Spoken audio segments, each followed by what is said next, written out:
بینەرانی ئازیزی تلڤیزیۆنی کۆمەڵا گەرم و گەشتری سڵاوەکانی من و هاوڕێیانی هاوکارمتان پێشکەس. عزیزان، ئیمڕۆ 18 مانگی ئۆکتۆبرە لە شاری کوڵنی ئاڵمان سمینارێ بەڕێوەچێ. لەم سمینارە قرارە بەحس و گفتوگوێ بکرێ لەسەر ئەوزا و ئەحواڵی ئێران و تورکیا. و لەم کنفرانسە هاوڕێیانی ئێمە حزبی کۆمونیست ئێران دەرەوەی وڵاتی نوێنەرانی حزبی کۆمونیست ئێران لە دەرەوەی وڵات و هاوڕێیانی کۆمەڵە بەشدارە بن و لەگەڵ حزبی سازمانی مارکسیستی تۆری تورکیا لەو کنفرانسا بن. پێمان خۆش بوو داوامان کرد لە دوودانە هاوڕێمان بێن و گفتوگوێکمان بێ لەسەرم وازیەتە. کاک شۆڕشی کەریمی نوێنەری کۆمەڵە و کاک عارفی چەلەبی لەلایەن مارکسیستی تۆری تورکیەوە ئەو داوەتەی ئێمەیان قبول کرد و پێشەکی دەستخۆشیان لێکەم و هیوادارم مساحبەیەکی گفتوگوێکی باشمان بێ. کاک عارف پێم خۆشە ئەوەڵجار پرسیارەکەم لە جنابتە دەست پێکەم. بەکل وەعزیەتی ئەوزا ئەحواڵی تورکیا ئیستا لەم شەرایەتاکی هەین چۆنە بینن و نظری خۆتان لەو مۆردە ئەگەر پێمان بێژن مەمنونەوی. باشە نها لە تورکیە ون دزانن دیکتاتۆریەکە هەیە. ئەو دیکتاتۆریەکی فاشیست û dagirker e em ji bo wê dîktatoriya dibêjin dîktatoriya faşîst a şeftî. Yani tek yek kes biryara her tiştî dide. Hem ji bo siyasî hem ji bo avarî hem ji bo her tiştî ew yek kes û derdora wî bi rastî wekî malbatekê biryara her tiştî dide. Ew me aborî de alî aborî de jî bi rastî rewşekî xirab e. Ev rewşa xirab lê ne rewşa xirabiyê zengînan e, rewşa feqîran e. Yani feqîr her tim her roj feqîr ji berê rojê feqîr dibin. Ji ber çi niha Tirkiye wekî dixwaze xwe bike yani Çînê Ewropayê. Yani her tişt pir bi rastî ket her tip erzantır dibe. Bêkartî zêdetir dibe. Yani li Tirkiye rewşa feqîran, rewşa belengezan, rewşa karkeran ne baş e. Em ji ber wê dibêjin rast e krîza eborî heye hema ew krîz ne krîza zengînan e. Ew krîza karker û belengezan e. Krîza hejaran e. Ji ber ku hejar nikarin bi rastî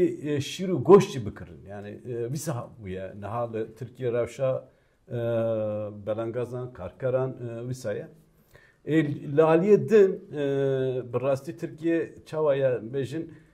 her tişt ketiye nav mafyayê. Yani li her derê mafya derdikeve. Belkî wê jî dibînin her roj li aliyekî operasyonok çêdibe mafyayek tê derxistin. Lê ev mafya bi rastî zatî di destê devletê de ye. Yani li her derê hişbir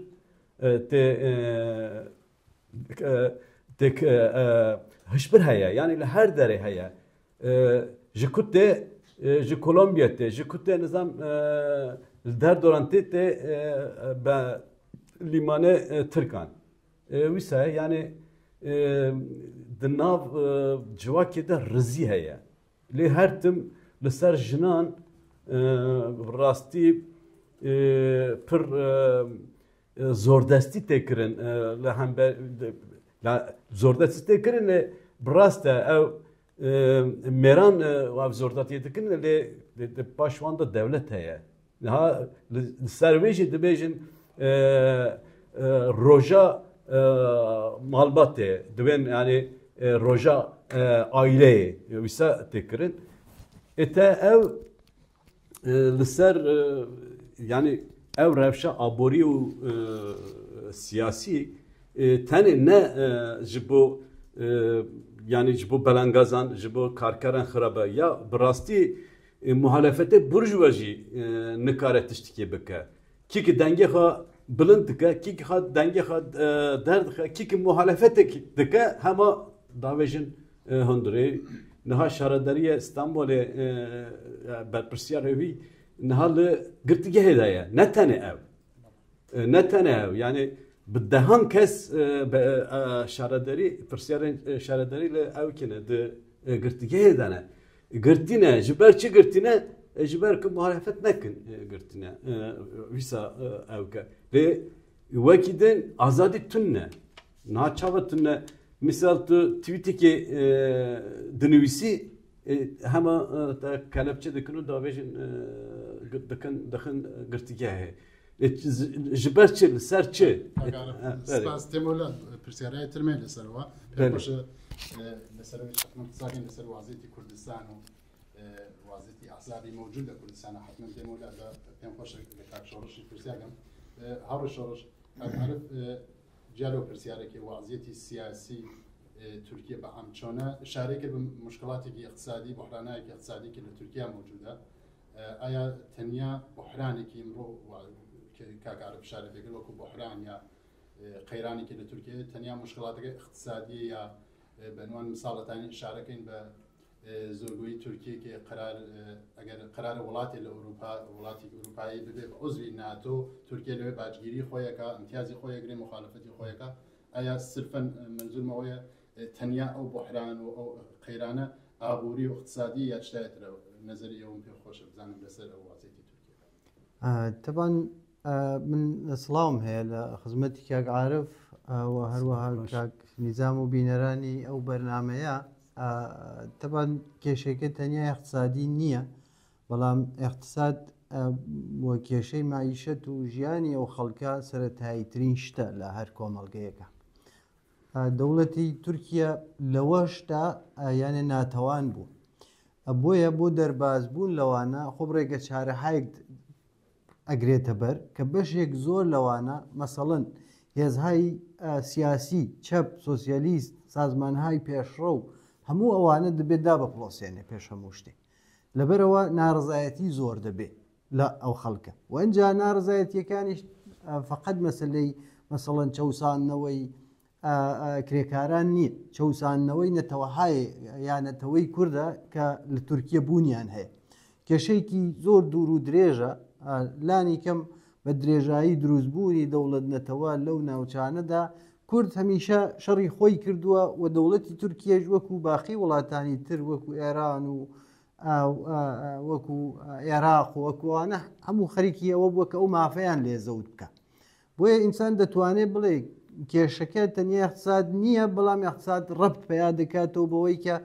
طبعا بشيك زول لو دابلوسان لو استثمار لو استمانه لنتيجه اقتصاد وسرچاوه دغري وبتايبتي د كومالجيك دا ك نارزایتی زۆر دەبێ دەوڵەتی مستەقەر ئەو دەوڵەتەی لەسەر دەسەڵاتە هەوڵ دەدا حریفەکانی خۆی هەوڵ دەدا و کەسانی خەتەری بۆ دروست دەکا دەوانە بخاتە زیندان دەستگیریان بکە و وردە وردە وەکو دۆمینۆیەک تەواو باقی شتەکانی تریش بە دوای خۆیدا دێنێ مەسەڵەن ئازادی سیاسی نامێنێ ئەگەر چاو لێ بکەن لە لانی کەم لە 10 ساڵی ڕابردووە لە دەمیرتاشە و لە نوێنەرانی هەدەب لە ئێستا ئەوەندە بەوەشەوە نەوەستاوە هاتووەسە سەر باقی جەریاناتی تر وەکو جەریاناتی مەسەڵەن ئێستا کاک عارفە شارەی پێکرد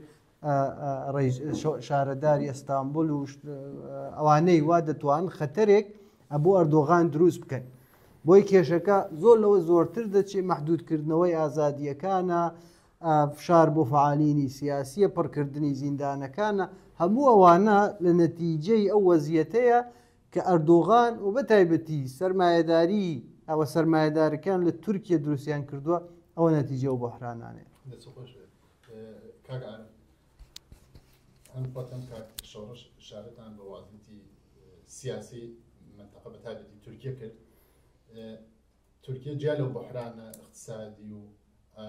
قەیرانی ئابووری و اقتصادیانە کە بەسەرەتی هێشتا بۆ چۆ دخالەتگەریەکە لە وڵاتایە ترا بە عنوان مثال لە ڕۆژاوا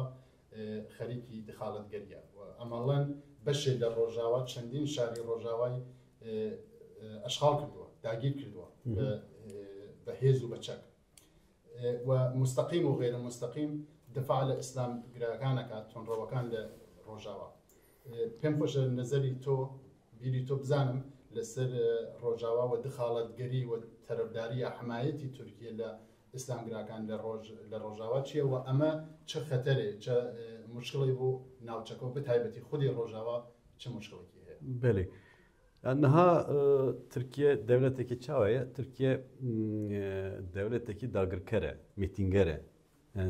Türkiye damezanında na xwa hatta naha yani avakırna xwa hatta naha her tim dijmene Kurdan biye yani politikaya ve ya hem hundurin hem politikaya ve derve لسر dijminatiya Kurdanı yani lıkı Kürt statüye ki dest bixin devlete Türk dixwaze ev ji holê rake hilweşîne behrifîne naxwaze dijmine ji ber çi ew werde fikre ki Kürt hekê heqekê bi netewî bi nasyon ew bike yani dest bixe divê ew hilweşiyana min e yani wisa difikre ne tenê li ser rojava yani misal belki te bîra her kesî dema berê de li Misrê radyoyek vebû li ser Kurdan Tirkema çû gotin tu çima radyoyê vedikî li Iraqê radyoyê vebû got tu çima radyoyê vedikî çima ya radyoyê ya tenê ji ber çi li Tirkiye li Bakurê Kurdistanê ne tenê dagirkerî heye asimilasyonekî pir giran heye niha çi dixwazin divê rojava jî wisa nebe yani ji ber ku rojava heqê Kurdan li rojava hebe wer dizanin ki hema Bakur jî wan dixwazin û Tirkiye belav dibe ew dike yani ji holê radibe wîsa difikre yani devleta Tirk li ser wê dixwaze Kürt yani evke tiştek dibêjin Kürt yaxa nebîne yani politikaya Türkan yani devlete Türk a faşist a dagirker vahaye niha ji ber wê niha li roja wê Kürt li benda çi ne li benda statûkoya ne yani statûkoya çi ye statûya nû yani ji bo Kurdan e lê ji wê holê rake çi kir berê Afrîn dagir kir pişta Serekanî dagir kir Giresipî dagir kir lê dixwaze hemûyan dagir bike niha peymanekê nû bi heteşê re îmza kir divê dixwaze yani hîna îmza nekiriye dixwaze 5 kilometre 2 kilometre operasyona çebike ev te çi mane te mane ki ez li rojavayê qet tiştekê naxwazim yani tiştekê naxwazim ki dest Kurdan dest bixin çû Afrînê dagir kir her yekemîn çi kir Kurdî ji holê rakir yani Kurdî qedexe kir li Afrînê qedexe kir ne li tenê Tirkiye li Serekaniyê Kurdî qedexe kir lê divê niha li hev erderê rojava Kurdî heye çi dibe perwerde Kurdiye naxwaze ji ber wê divê ew çi dike bike dixwaze Kurd li rojava statûyê dest nexin ji ber wê divê entegrasyon entegrasyon çawa entegrasyon e entegrasyon ne entegrasyon e tu divê teslîm be devleta Türk dixwaze li ser entegrasyon distekine ne entegrasyon e ev teslîm bûne divê tu hemû herin teslîm hete şebin ew ki xwaseriyê ji holê rakin xwaseriye hilweşînin çawa dibe yani xwaserî çawa hilweşîne niha heteşe çi ye heteşe yani cihadîst e heteşe çi ye heteşe ji îşîtê derketiye niha birdoziya wan bi rastî neguheriye hema li emperyalîst li paş wan e dixwazin heteşe li Sûriyê ew bikin yani server bikin hükümdar bikin lê rojava jî bila ew bike bike xwe bixe bin destê wan bin hükümrandirê wan wisa nabe devleta Tirk lê niha ji ber wê dixwaze hazirtiya dagirkerkê nû bike ji ber wê silahên çekê nû dide heteşê niha dixwaze پرین بده او کن چه دکل و برگری ترکان یعنی جبو سلاح چکان چه دکل او که حاله به چه دکل در دوران چه دکل دخوازه یعنی لی دیساجی نکاره هر تشتی بکه جبر که ترک نتانه لبنه چون کاتی بەنامەوان کەمە بەێ سەگە دێبڕم ئەزانم تورکیە بەهانەی زۆرە بۆ هێرش و داگیرکاری لە ڕۆژاوە و دفاع و پشتیوانیکردن لە ئیسلامگرایانی تۆمڕۆ لە ڕۆژاوە بەڵام پێم خۆشە نەزەری کاک شۆڕش بزانم بەڵام لە ناو قسەکان کاک شۆڕش کاک عارف شارەی بە ئەوە کرد بە ئام ڕژیمی لە سەرکاری تورکیا دوژمنی کوردە و هەر دەستاوردێک لە هەر چوارپاچی کوردستان بە زەرری خۆی ئەزانێ و ئیسە بەحسەکەمان چۆن لەسەر ڕۆژاوای من لە ناو قسەکان کاگارف ئەوە تێگەشتم بۆ پرسیارەکەمان تاقەکەم لە ئەسڵا تورکیا ئەو ترسەی ئەو دشمنایەتی لە ڕۆژاوا چییە لە دەستکەوتەکانی لە ڕۆژاوایە لە چی ڕۆژاوایە بۆ پێ وایە ڕۆژاوا ترسی لە ڕۆژاوا پێ وایە خەتەرێکە بۆی مشکڵەوە لە پاڵەوەی چاکی ئەو بیرۆکە هەیە خەتەری وەک خەتەرەی بینی بۆ دفاع لە ئیسلامگراکانەکە مستەقیم یا غیری مستەقیم وڵام مەجموعەیەکە لەو کێشانە یعنی یەکەمەوەی کە وتمان ئەوەی دەوڵەت بووە یان دەوڵەت نەتەوەکان لە ڕۆژهەڵاتی ناویندا بەرەساسی ئەوە بووە کە کورد لێرەدا بێبەش بێ یان دەوڵەت نەتەوەسازی وەکو دەوڵەت نەتەوەسازی مەسەڵەن غەرب یان وەکو ئاڵمان وەکو فەرانسا وەکو ئینگلیس وانە نەبووە بەشێ زۆر لەمانە بە زۆر بووە ئەنێ هەر نیرویەک و هەر هێزێ هەر قەومێک هێزی زۆرتر بووە ئەو خەڵکانەی تری مەجبور کردووە کە ئاسیمیلە بن لە ناویاندا حەقی نەبووە بە زمانی خۆی قسە بکە حەقی نییە بنووسێ حەقی نەوێت تاریخی خۆی بنووسێتەوە پێش هەموو شتێک لێرە کێشەی ناسیۆنالیزمی مرکزە یعنی ئەو کێشە هاوکێشەی لەگەڵ ئێرانیشدا دەوڵەت نەتەوە لە ئێراندا دروست دەبێ ڕەزاخان دێتە سەرکار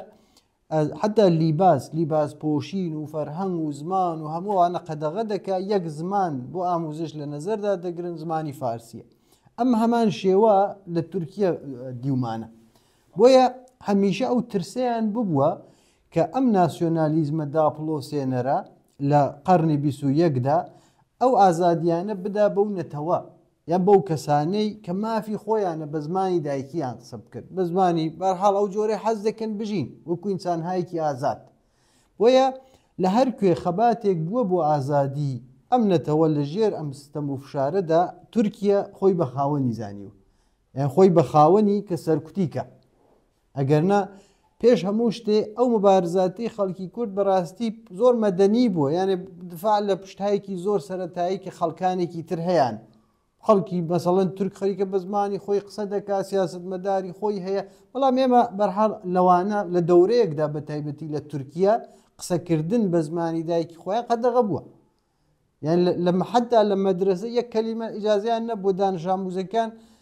زۆر سەیریشە بەڕاستی مناڵێکی یەک ساڵە بڕوا بوو مەدرسە لە مەدرسەدا تو ئیجازت نەبێ ئەو منداڵە بە زمانێکە فێر بۆ زمانی دایکێتی قسە بکە بۆیە ئەمە کێشەیەکی زۆر مێژوویە لەگەڵ تورکیا و هەروەها لەگەڵ ئێران و بەرحاڵم کێشەی مەسلەی کوردەدا لە خاوەرمیانەدا وەکو هاو کێشەی مەسلەی فلەستین هەمیشە بووە لەسەر ڕۆژاواش تەبەن خەتەرەکانی بۆ تورکیا زۆرە بۆ مەسلەی ڕۆژاوا ئێمە دەبێت تۆزێک عینەکەمان گەورە بکەینەوە و عینەکەمان بێنیتە سەر کێشەی دنیا یعنی لە دنیادا ئێوە دەزانن و حتمما بینەرانتان دەزانن لە سووریا خەڵک ڕاپەڕی بۆ ژیانێکی باشتر نەجاتی بێ بەدەست بە شار ئەسەدەوە بەرەو دموکراسی بچن بەرعلەی نێۆلیبەرالیزم بوو بەرعلێەوەی کە دەسەڵات بەدەستی یەک وڵات بەدەستی یەک کەسەوە بێ دیکتاتۆریەکی فقط هی یەک بنەماڵە بێتەوە سەروەت و سامانی ئەو مەملەکەتە بەدەست کەسێکەوە ببێ بەڵام بینیتان و بینیمان کە لە بەرچاوی هەموو خەڵکەوە ئەو تەزاوراتەیان کرد بە شەڕێکی ناوخۆیی هەر وڵاتێک و خەریک بوو پشتیبانی دەکرد لە هێزێک لە نیرویەک و بە تایبەتی و نیروانەیە کە ئەوانیانەوە ئەسوادەی لێ بکەن هێزهای ئیسلامی و مەزهەبیە دەیان گوری چەکدار لەو ناوەدا ئەلنەسرە و داعش و القاعدە و تحریر و شام و هەمووانە دروست کران و عەرەبستان پشتیبانی دەکرد، قەتەر پشتیبانی دەکرد، ئامریکا دەکرد، فەرانسە پشتیبانی دەکرد، تورکیەش ئەرتەشی ملی دروست کرد لەوێ، تورکیەش هەر خەریکی ئەوانە بوون. و لێرە کورد هەوڵیدا خۆی دوور بگرێت لەو شەڕانە و نیوچە سیستەمێکی خود مختار بۆ خۆی دا بمەرزێنێ کە ئەو ناوچەیە گروپهای زۆرتری تایە بمەسە وەکو خەڵکی عەرەبی تایە بوو، خەڵکی نەتەوەکانی تری دەکە زمانیان دایکیان جۆرێکی تر بوو، یعنی عبوریان کرد حتا لەو ناسیۆنالیزمە بەر چاو تەنگا کە پێی وایە فقط دەبێنەتەوەی خۆم ببێ. ئەوان بەرحاڵ لە ناو سیستمەکەیاندا ڕێگەیان کردەوە بۆ خەڵکانی تریش. عەرەب داهات دەبوو بە چەکی دەریافت دەکرد، لە خۆی دفاعی دەکرد، لەو شوێنەی کە بەدەستیانەوە بوو دفاعی دەکرد، لە بەرابەر هێزە ئیسلامیەکانە دفاعیان دەکرد. و کێشەکەش لێرە بۆ تورکیە وتم سێ عامڵی ئەساسی هەیە. یەکەم ئەو ناسیۆنالیزمەیە کە دەوڵەتی تورکیا هەیەی، دوومە و کێشانەیە کە لەو ناوچانەدا وتم، یعنی تەغییری دمۆگرافی، تەغییری وەزیەتی ڕۆژهەڵاتی ناوینە و شەڕ لەسەر هێژەمۆنیە، شەڕی رووسیا، شەڕی ئەمریکا، شەڕی غەرب، شەڕی ئێران، شەڕی تورکیا، شەڕی عەرەبستان، شەڕی قەتەر دەبێت دەخاڵەت بکات لەو شوێنانەدا. یان تورکیا بە دوای بەرژەوەندی خۆیە و ئەنجا ئەو سیستمەیە کە دایان مەرزاندووە. سیستمەکەیش لە دەورەیەکدا دەزانن لە تەواو وڵاتانی ئوروپاییدا تەزاورات دەکرا، دفاعیان لێکریا، خەڵکیان نەجات دەدا، بەرابەر بوون، ژن و پیاو بەیەکەوە بەرابەر بوون، خەڵک حەقی بەشداری بوو لە سیاسەتدا و تورکیایش دژی هەموو ئەم شتانەیە. بۆیە میانش دژایەتی تورکیا نەتیجەی ئەو سێدانەیە، هەم سیاسەتی ناوچەیی، دنیایی، ناسیۆنالیزم و ئەو سیستمەیە کە لە ڕۆژاوادا دامەرزاوە. شارەتان پێ کرد زۆرتر تورکیە لەو دەستاوەردانی ڕۆژاوا ترسم دەستاوەردە ئینسانیانە بەتابەتی چەند مساوەتانی بێکێ خۆتیش وتت بەرابەری ژن و پیاو دەبێت، قەدەغەکردنی مناڵانی 18 ساڵ ژێر 18 ساڵ وەکو مناڵێکی بتانێک کارکە، ئزدواجی کەسێکی نەتانی دوو جار ئەزدواجکە، زۆر دەستکەوتایەتری بوو بە ئامەتانی ئەوە بێژین. بەڵام لە کولا تورکیا جیا لە ئەو دوشمنایەتیە گەلی کوردایەتی کات عارف جیالەوە هەمیشە تەرعی بووە، هەمیشە پلانی بووە، پێیخۆش بۆ نەخشەی هەبێ، تاکتیکی هەبێ کە بە شێوێ مخالفانی خۆی بە تایبەتی ئۆپۆزیسیۆنی خۆی لە تورکیا بە تایبەتی شکست بە کۆتایی پێبێنێ یا لانیکەم کەم ڕەنگی کاتەوە. دانێ لەو ئەحزاب ئۆپۆزیسیۆنی کە بەهێزە لە تورکیا پێکاکایە، حەزبی پارتی کرێکارانی کوردستان پێکاکایە لەوێ و جەدیدەنیش دوای چەندین پرۆسەی بەحسی چەکدانان و ئاشتی نەتەوایەتی و ئاشتی ملی و ئەو شتانە جەدیدەن پێکاکا تقریبا نەتوانین بژین قبوڵی کرد کە چەک دابنێ، چەکەکانی ڕادەستکە و حرەکەتێکی نمادینیشی کرد نزیک بە 30 پێشمەرگەی لە شاق هاتە خوارەوە چەکەکانیان سووتان. نظری تۆ پێخۆشە بزانم لەسەر ئەو لابردنی دانانی چەکە یا کۆتایی هێنان بە مبارزەی شێوەی چەکدارانە پێکاکات چییە؟ یعنی جهەری بێژم نەها یعنی هەر ڕێخستن دکارە لەسەر خوا بریاران بدە، یان پەکێکە دبێژە مخوا فەسح کردیە بریارە پەکێکە دبێژە ئێدن ئەز چەکان بەکار ناینم تەمام یعنی ئەوژی بەڕاستی بریارەویە نەها لێ نەها تشتێن کە لەسەر وان بریاران دبێژن بڕاستە ئانجی نەڕاستە نەها ئەم لەسەر وێ هەنێکێ باخبن ji ber çi 27 Sibatê de Öcalan daxuyanê da li ser wê daxuyanê zatî ew biryar hatin girtin. Lê di wê daxuyanê de dibêje êdî yani tekoşîna bi çekan yani dema wê êdin qediye yani êdin nemaye. Niha divê edin dema PKK giş nemaya jiber çi nemaya jiber ku dema ku PKK hat damezrandın ve deme Kürt bindestan da bun nasnamaya wan ne de hat naskırın naha ev edin te naskırın me ev dever ev kır yani derbas kır nahat tüne edbe em zati serxabune naxwazin xaserî jî naxwazin federalizmê jî naxwazin çareseriya kültüralizmê jî naxwazin ji ber çi ev ji bo Kurdan nepêwîst e edin yani dem ev dem edin guheriye ji ber çi rastî berê yani ev birdoziya me birdoziya sosyalizmê bû ji ber wê me vana anî ziman lê niha ev dem guheriye niha tenê demokratik sosyalizma belediye yani şarederiyan em dikarin tiştan ew kir bi dest bixin. Bi rastî di navbera yani PKK û devleta Tirk da lê dibe ku li hevkirin çêbe yani em nabêjin yani xet demekî agirbest nabe, li hevkirin nabe yani bisa nabe hekî bi kera şerdikî bi wî rajî li hev dikê hema tamam dikarî bibêjî tamam me heta niha wiha kir êdin ji vir ve em nikarin mesela bi tekoşîna çekan pêş bibin nikarin tamam nikha disekinin nikarî bêjî dema tekoşîna çekan ji holê rabe tu dikarî bêjî ya me li ser serxebûnê tamam dest pê kir yani tekoşîna me li ser wê kir me pişta paşa vit me got tamam federalizm baş e pişta me paşa vit got xweserî baş e tamam bêje ki em niha me navber daye tamam niha ew qas em dikarin bikin lê tu dibêjî ew nepêwîst e ew nabe ew tiştekî çeft e ya din yani ha di navbera devleta Tirk û PKK'dan va yekemîn car nine ku li hev dikin yani di yani 1930 vir va bu çend car li ser ya devleta Tirk ew dikin yani tên cem hev masayên çê dikin û hem masa dîsa masaya aştiye dibêjin masaya aştiye ji holê radibin niha her dem çi bû her dem devlete dagir ker çi sozda ev sozan daqurtand yani ew nekir nehat yani cî neanîn li ser wan sozan nesekiniya pişta çi bû şerekî giran derket her dem yani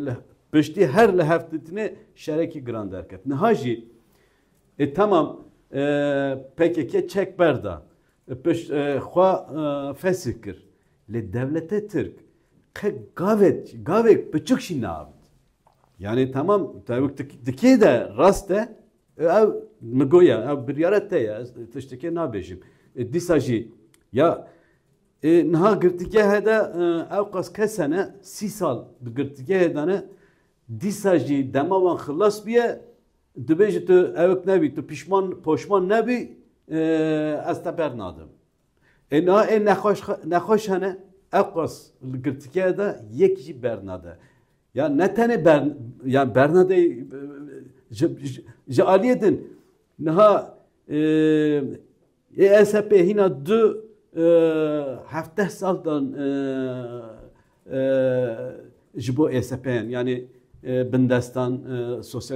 Partiya Sosyalîsta bindestan yedin li Agriye dîsa ew qas sed sal ji bo seçar kes ceza biryar dan kesî bernadidin niha dibêjin gerilla tamam çek berde bila bê çi bike bê em ew dikin wan înfaza wan hinekê ew dikin dadixin lê dîsa jî dikin girtîgehê va çawa dibe yani va li hevkirin nabe ji ber çi çareserî wisa nabe yani di çareseriyê de دبێت لە هەفکردن هەبە یان تەمام تۆ چەکەم بەرددی ڕاستە ئەوژی تشتێکێ بکە یانێ هینا تشتەوی سەتونە لە هینا ئۆجاڵانجی دەگرتکە هێدایە یانی ئۆجاڵان لەگوتن چ ئۆجاڵان بەرددن هینا ئۆجاڵانج بەرنەدن ji ber wê yani ji bo me em dibêjin yani va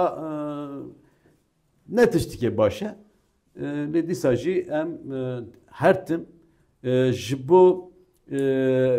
dibêjin Kurd çi dibe bila bibe dîsa cem hev bin tamam ji bo ne çekan be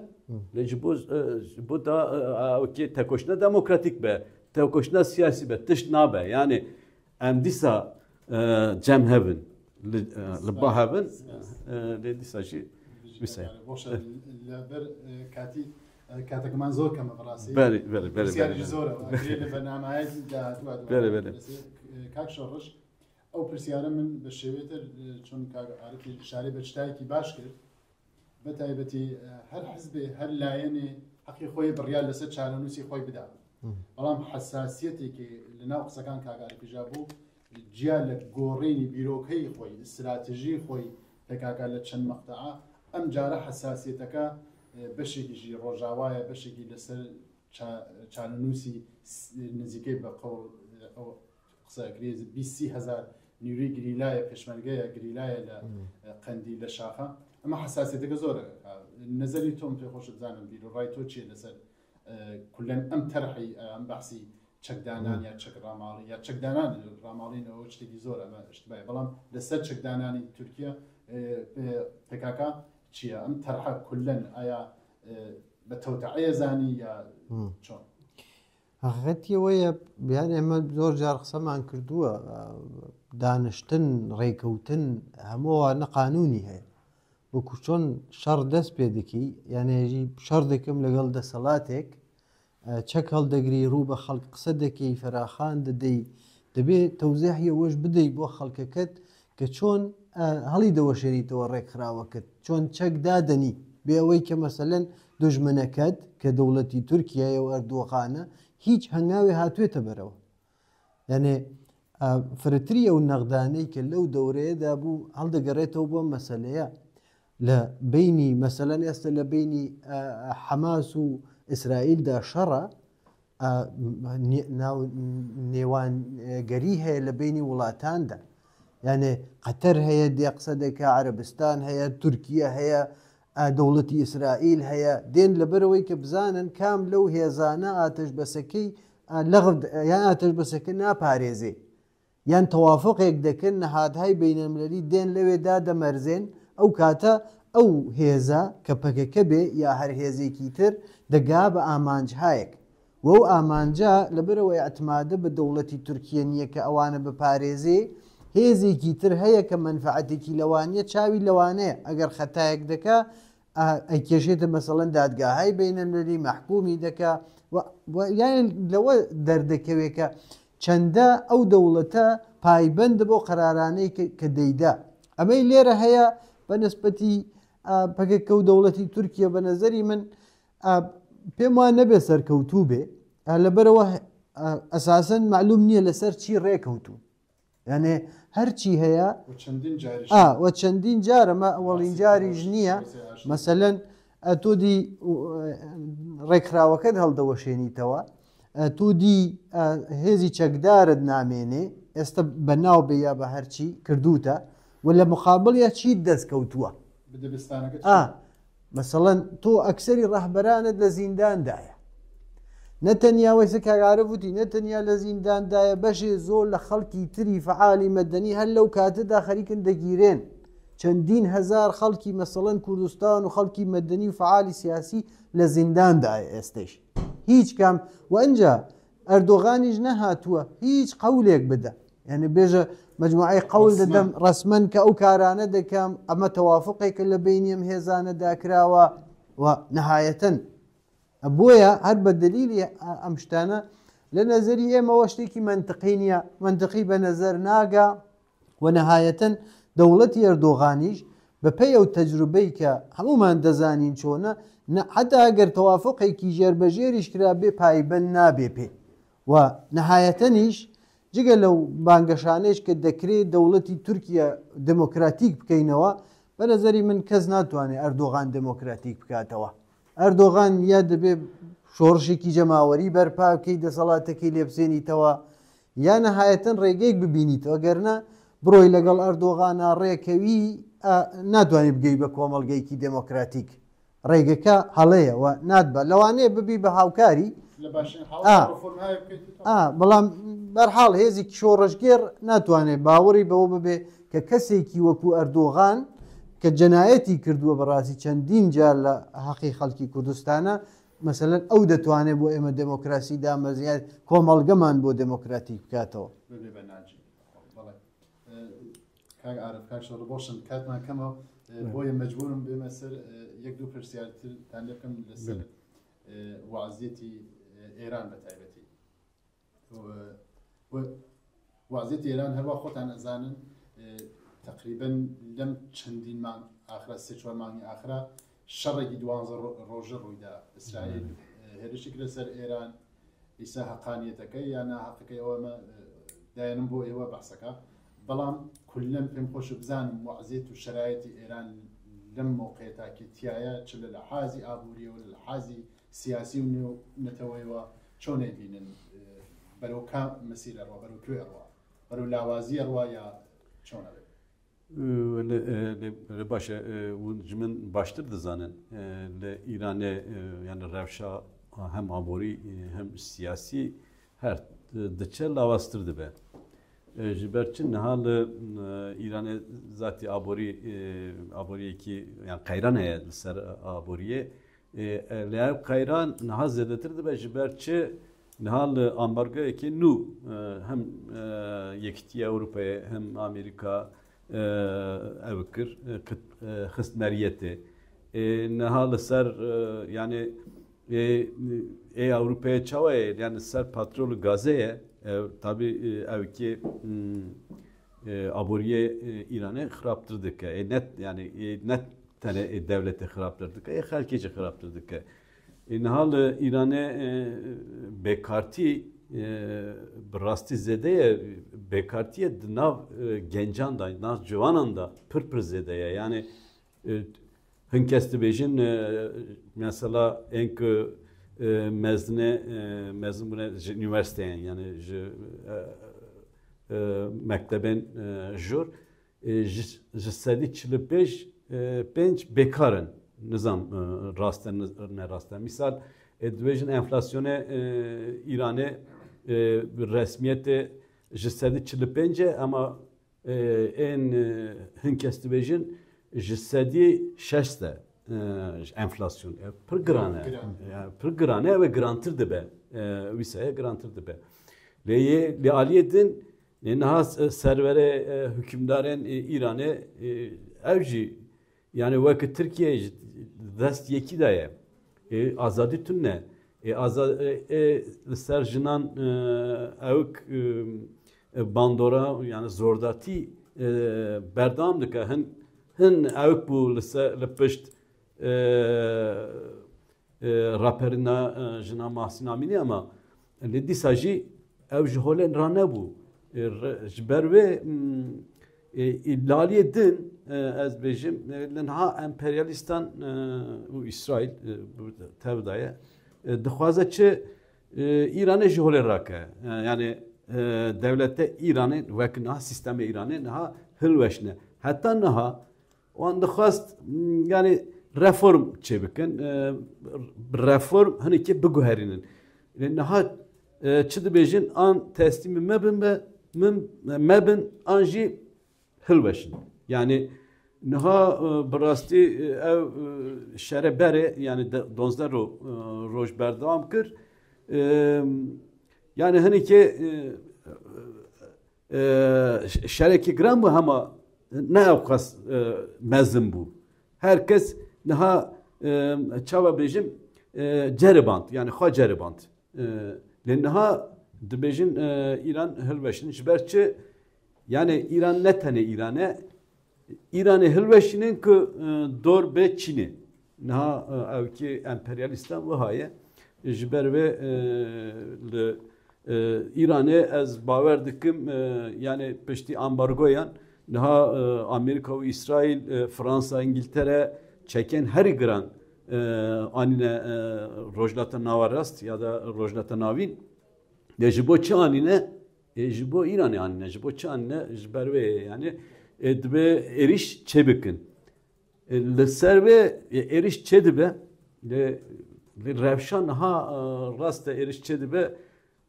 belki raperên jî çê dibe wan jî dixwazin yani em êriş çê bikin aborî jî xirab bibe dindir da raperên jî çê bibe ya ji bo me em çawa dibêjin niha İranê yani gelen İranê di nav da Kurd cihane gelen İranê en çepkir en şoreşker bi rastî jî raperînê çê bikin yani ev şer ne şerekî biheqe ne şerekî nasyonaliste nasyonalizme yani İran em gelen karker û belangazen İranê çawa pişt bidin da evken serverên hükümdarên İraniyan ev ji ber wê dibêjin raperînê çê bikin hema ew raperînê ji ber çi yani ji emperyalistan yani dostê wan ninin ev jî bizanin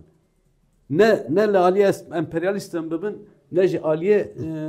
hükümdaran İran bibin bila evkê xwe yani sistemê xwe li ser sistemê xwe bisekin ev jî çawa dibe bi rastî hemû çepkir û demokrat û sosyalîst û pêşverû çawa bikin yani ben cemhev nên cemhev nabe herî zêde jî dibe Kurdên İraniyan ben cemhev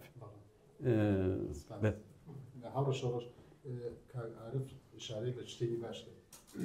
پێشنهادی داوەتە کە خەڵکی ئێران لەو شەرایەتە نە دڵخۆش بن بە ئەمپریالیزم بە خۆی وڵاتانی دەرەوە یا غەربێژین ئەمپریالیزم بە عام نە ماندگاری و ڕژیمە مانەوەی ڕژیمیان بۆ تەحەمڵ کرێ و بێ مبارزەکەن قسەکەی یا خەتێکی سێوم لەو بەینا هەبێ خەڵکی مبارزە بکەن پێم خۆش و جیال و پرسیارێکی وازیەتی شرایەتی ئیستا دوای شەڕی 12 ڕۆژە و بەحسی و فعالبوونی میکانیزمی ماشەوانە ئەگەر بکرێ کۆتا بەڵام خەڵکە بێت چی بکە لەو شرایەتە هەم دڵخۆش نەبێ بە ئیمپریالیزمی جیهانی هەم لە جمهوری ئیسلامیش گوزەرکە ئەوەی وڵاتانی دەرەکی یان ئەمپریالیزم کردویانە ئینسان دەتوانێت چاوی لێ بکە یانێ چاوی لێ بکە و بزانێکە ئەو شوێنانەی کە دەستێژیان تێ کردووە وا دخاڵەتیان کردووە چیان دروست کردووە ئەمە لە ڕۆژهەڵاتی ناویندا دەبینین مەسەلەن لە عێراقەوە دەستیان پێکرد تەبەن ئەوەش دەزانن پێش ئەم شەڕانەی ئەمریکاوە دەستدرێژیانەی بۆ خاوەرمیانە بەر لەوە ئینگلیس بوو یا ئینگلیز وڵاتانێکی دەکرد داگیری دەکرد خۆی حاکمی دادەنا خەڵکی دەچەوسانەوە خەڵکی دەکرد بە بەردا هەست و نیستیانی دەدزی و بەرحاڵ لە دەورەیەک دای مەعبورمان کرد لە دەورانی کۆلۆنیالیزم و داگیرکاری و ئەوانە بەڵام واردی مەرحلەیەکی تر بووین ئەو مەرحلەش دوای ساڵی 2000 بوو کە ئەمریکا وردە وردەگەرێکی بوو بێ بە هێژەمۆن و ئەو هێژەمۆنیشە لە ڕێگەی دەستدرێژی لە ڕێگەی کودتاکردن لە ڕێگەی پوڵداین بە گروههای میلیشیا پڕچەکردنی گروههای میلیشیا لە ئیسلامی سیاسی لە نیروهای ناسیۆنالیست لەو تەریقەوە توانیویەتی ئابم وەزیەتە بگە کە ئێستا هەین دانەدان ئینسان دەتوانێت تماشای بکە تماشای عێراق بکەین مەسەڵەن بزانین چی بەسەرا هاتووە مەجموعەیەک تقریبن لەسەر دەسەڵاتدا دانیشتون دەسەڵاتیان دابەش کردووە هیچ کامێکیان قودرەتی ئەوەی تری نییە بتوانێت مەملەکەت بەدەستەوە بگرێ بەڵام ئەوەی کە دەیکەن تقریبن هاوشێوەی هەر دیکتاتۆر قەدیمیەکان شتێک نەگۆڕاوە لەو بینەدا مەسەڵەن تماشای ئەفغانستانکەین لە ئەفغانستانە 20 ساڵ شەڕیان کرد 20 ساڵ شەڕیان کرد دوای لە تەوافقێکدا هەموو قودرەتی خۆیاندا و دەست تاالبان تاالبانێکە 20 ساڵ لەگەڵ یا شەڕیان کرد بوو لە سووریا ئەوەشیان بۆ بەجێشت بۆی سەج دەبینی کە ئێستفادەی لێ دەکەی ئەرەمە بە بەرچاوی هەمومانەوە لە سووریا خەڵک ساڵی 2011 بۆ ژیانێکی باشتر دەسیدا بە مبارزەکردن ئێستا دەبینی بە بەرچاوی تەواوی دنیاوە کابرای داعشی ئەدێ دەگەی بە دەسەڵات خۆی دەبێ بە دیکتاتۆرێکی تر خۆی شەورای مەجلسدا دەمەرزێنێ خۆی نوێنەرانی مەجلس هەڵدەبژێرێ ئازادی ژنان لە ناو قانونی ئەساسیدا دیاری ناکە تا 5 ساڵی تر دەسەڵاتی ئاغای ئەحمەد شەرع لەوێ وا تەسبیت بووە کە دەبێ عەمەڵەن دەبێ بە دیکتاتۆرێکی تر و ئەنجا ئێمە مێژووی مەسەڵەن وڵاتی ئێرانیش تماشا بکەین مێژووی وڵاتی ئێران هەر لە چەند هەوڵی داوە خەڵکی ئێران چەندین هەوڵیان داوە وەکو خەڵکی ئوروپا لانی کەم بگەین بە شێوەیەکی هاوشێوەی ئێرە لانی کەم هاوشێوە دەیان دیتر ئینسان دنیاە بەیەکەوە وەسڵە لە یەکتر شت فێر دەبن لە ساڵی 1300 ئێرانیە ئینقلابی مەشروتە کرا لە دەورانی مەشروتە ئینگلیز ئیجازەی نەدا ڕەزاخانی گەیاندە دەسەڵات بە هەر فێڵ و فرت و فێڵێک بوو لە دەورانی مصدقدا مصدقیان کە گەرەکی بوو 90 ملی بکاتۆمانە لە دەسەڵات لا برد شایان هاوردەوە لە ساڵی 57 خەڵک ئینقلابی کرد بۆ ژیانێکی باشتر نیروهای چەپ و دموکراتیک لەوێ کەم نەبوون خۆمەینیان پشتیبانی کرد گەیشتە دەسەڵات گەرەکمەوە بڵێم ئەمپریالیزم لە منتەقا ئەوەی کە گەرەکیە منفعەتی خۆیە لەوێ بەرژەوەندی خۆیەوە دانێوکی وەکو ترامپیش نایشارێتەوە پێشووتر مەسەڵەن لیبراڵەکانی پێشوو نێولیبراهای پێشوو دەیانەوت ئەمانەوێت دموکراسی بێنین بۆمبەکانمان ئەو بمبانێ دێ ڕێژێنینە مەسەر خەڵکی ئەفغانستان و عێراق و لیبی و یەمەن و ئەوانە بۆ دموکراسی دەبێت ئێستا ئەمەی کابرای ترامپە هاتووەسە سەرکار ئەوانە ناڵێ دەڵێ ئەمریکا ئەوەڵ ئەمریکا دەبێ ئەوەڵ بێ ئێمە لە هیچ خشونەتێک بۆی کە ئەوەڵ بین و هەژمونی دنیا بین کەم تەرخەمی ناکەین بۆیە ئەوە لەوێ دەست یعنی ئەوە نەتیجەی ئەو دەست درێژیانەی ئەو مەملەکەتانەیە کە کردویانە تا ئێستا لە ناوی و بزوتنەوانەدا ئەوە ڕێگە چارەکەی ئێمە ئاسانترە ڕێگە چارەکەی ئێمە ئەوەیە چەندین انقلابی جۆرا و جۆر کریاوە لە هەر لە انقلابی ئینسان دەبێت دەرس وەربگرێ لەبەرەوە ئەمە مێژووی خۆمان بوو لە ئێرانە ئەوە مێژووی خاوەرمیانەیە ئەوە مێژووی حتا تەواوی دنیاە کە دەستدرێژی وڵاتانی ئەمپریالیست دەستدرێژی هایە کە بۆ هاوردنە سەرکاری دیکتاتۆرێکی تر تەسبیتکردنی دیکتاتۆرێکی تر خمینی کاتێک لە 57 لە پاریسا بوو هەر بە تەوەستی دەوڵەتی فەرانسا حمایەت دەکرا لەو کاتە دەیوت من دموکراسیدا دەمەرزێنم کۆمونیستەکان با بێن لە مەجلسا قسە بکەن بەڵام کاتێک گەیشتە دەسەڵات دەسەڵاتێکیان وا بۆ ئامادە ئەرتەشیان بۆ خۆنسا کردەوە سیستەمی ساواکیان بۆ دامەرزاندەوە بوو بە دیکتاتۆرێکی تر بۆ عبور لەوانە ئێمە ڕێگەیەکمان نێجگەلەوەی کە بزانین مەسەڵەی انقلاباتی سەرکەوتوو لە دنیادا ئەوەی مەسەحە لە انقلابی فەرانسەوە دەیبینی حتا انقلابات لە ئاڵماندا انقلابات لە ڕۆژهەڵاتی ناویندا انقلابات لە ئەمریکای لاتین و نازانم هەمووانە ئەوش باوەڕ بە هێزی خەڵکە خەڵک بەرژەوەندی خۆی دەناسێتەوە ئەکسەریەتی ئەو خەڵکەی کە دەچەوسێتەوە ئەم وەزیەتەیش کە ئێستا دەیبینین لە ئێرانە ئەقەلیەتێک بە ناوی سپای پاسداران ئەقەلیەتێک بە ناوی مەلاو ئاخۆن و نازانمەوانە دەستیان گرتووە بەسەر تەواوی دەسەڵاتی ئەو مەملەکەتەدا و ئەکسەریەتی ئەو خەڵکە یا بێکارە یا خەریکە لەژێر خەتی فەقرا زندگی دەکات ئەوەی کە حتا بەشی زۆر لە ئۆپۆزیسیۆنانەی لەلایەن ئەو وڵاتانی دەرەکیەوە دڵخۆش دەکرێنەوەوانە هەر سیستمێک هاوشێوەی سیستمی جمهوری ئیسلامیە یعنی ئەکسەریەتی ئەو خەڵکە هەر بازم لە وەزیەتەدا دەمێنێتەوە بۆیە مەسەلەن ئێمە ئەڵێن نوێنەرانی ئەو خەڵکە دەبێ خۆیان ئینقلابە بەرەوبەر بن شاید درێژماوە بێ شاید سەخت بێ شاید زەحمەت بێ لە مقابڵی حکوومەتێکی داپڵۆسێنەر وەکو کۆماری ئیسلامیدا شەڕکردن بەڵام ڕێگەیەکی میانبۆر نییە ئەوەی هەیە جەحانمە و ئەوەی ڕێگەی کە ئێمە وەکو هێزی چەپ و سۆسیالیست باوەڕمان پێ هەیە گۆڕینی تەواوی ئەو ساختارەیە گۆڕینی ئەم دیو ئەو دیوکردنی دەسەڵاتە نەکەوەی کە مەسەڵەن خامنەی بگۆڕی کەسێکی تر بێبێنی دەجێ سپای پاسداران هەر لە جێگەی خۆی بمێنێتەوە و ئامادە بێ بۆ داپڵۆسانی خەڵک ئیتڵاعات لە جێگەی خۆیدا بمێنێتەوە فڕی شای سابق ئارەزووی ئەوەیە ئارەزووی ئەوەیە جمهوری ئیسلامی ها لە بەرحەڵ ها لە ناو بۆحرانهایەکی زۆر زۆرە هیچ ڕێگەیەکی نییە بێژگە لەوەی کە خۆی تاغیر بدە یان بە زۆر یان دەبێ خۆیەوە ڕێفۆرمانە دروست بکە لە ناوی خۆی یان ڕێگە زەمینە سازی ئەوە بکە بۆ دەورانی دوای نەمانی حتا خامنەیی بۆ ئەوەی کە بتوانێت لەم بۆحرانانە عبور بکە یا ئەوەی کە نەهایەتەن لە شێوەی هاوشێوەی شۆڕشی ژن ژیان ئازادی خەڵک ڕادەپەڕێ بەڵام پێش ئەوەی کە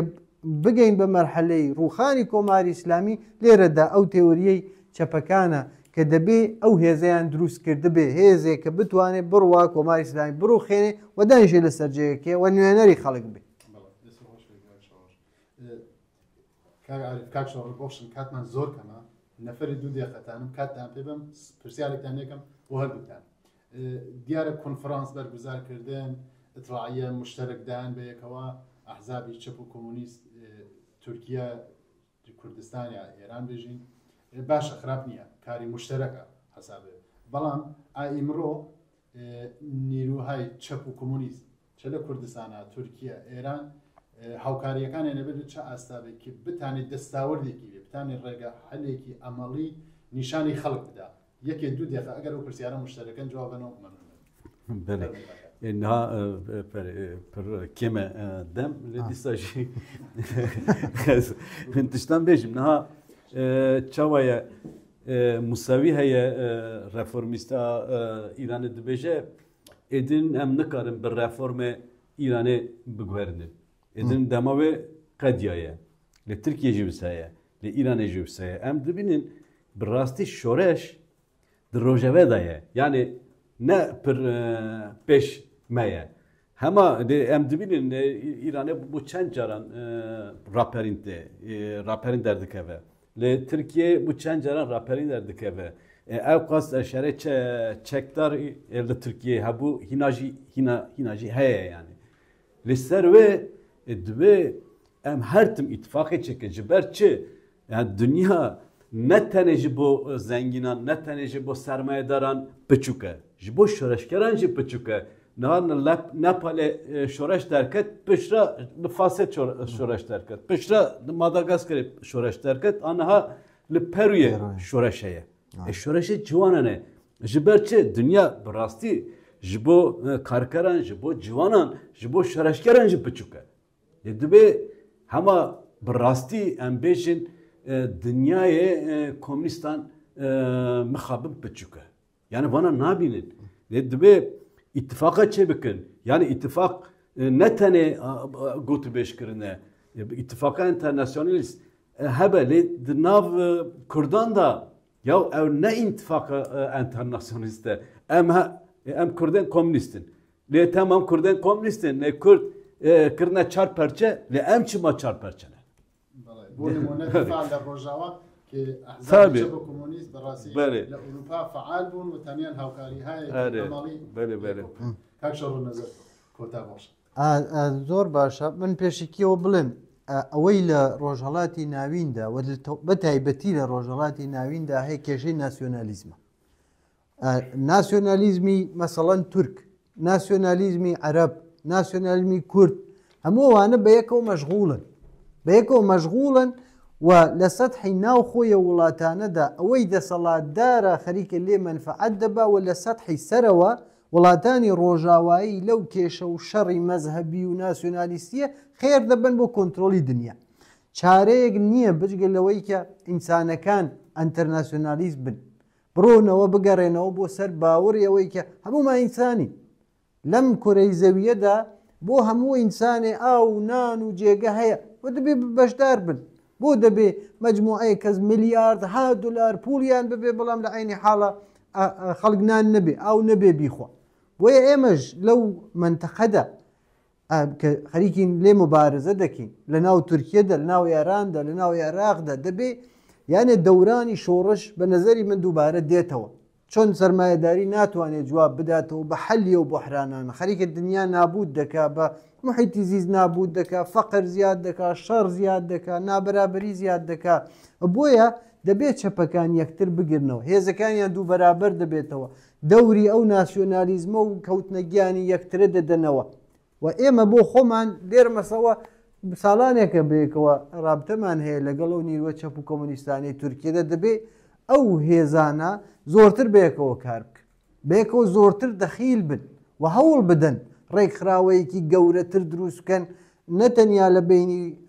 بەرحاڵ چەپ و کۆمۆنیستەکانی تورکیە و ئێراندا عێراق و لوبناان و سووریە و هەمووانە بگرێتەوە و بتوانێت هێزێکی کاریگەر بێت و ئەوە ڕێگە نەجات دەرمانە ئاوە تەنیا دەتوانێت کۆمەکمان بکات لەو ڕێگە کە گرتومان سەبەر بینەرانی عزیزی تلڤیزیۆنی کۆمەڵە لەبەر کەمی کات فقط دەتانم بێژم خۆتان و بنەماڵەتان بمێنن بە شادی دوور لە هەر گونە مشکلات و نەخۆشیە تا دیدارێکی تر و بەرنامەیەکی تر موفق و سەرکەوتن